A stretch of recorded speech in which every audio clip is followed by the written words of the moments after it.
Hello, my name is Sofitsis Dimitris, Chief Instructor of Aegeas Yachting Training Center, and today we're going to talk about basic principles on downwind. So when we are sailing downwind is a little bit more complicated than upwind. When we go downwind, we go with the wind coming from our stern, so from behind of us.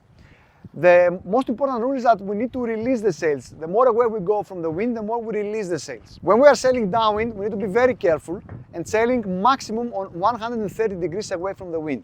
The main problem is that if we go in a bigger angle than 130, the wind can come directly in our stern, and then the problem is that the boom can fly over our head with the mainsail and make an auxiliary jibe. This, in high wind, can be very critical for the boat and the safety of the crew.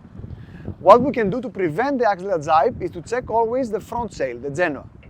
If we go directly downwind with the wind coming at the stern of the boat, what we're going to see is that the genoa will start collapsing. If the stern collapse and not flap, collapse. Why collapsing? Because all the wind will go on the mainsail, and the mainsail will create a shadow area at the bow of the boat. So if the genoa will start collapsing, then we need to head up till the moment that we will see the genoa again be full with power from the wind. So at the moment, we are sailing on downwind on an angle of 130 degrees away from the wind. So if I start bearing away, so move my bow more away from the wind, what we will see is that if we put the wind directly in our stern, the jib will start collapsing. So the sail is collapsing, and that means that we are very close to perform a jibe. So what we have to do is to head up and just bring again the wind at the quarter of the boat. So now the genoa is again working properly.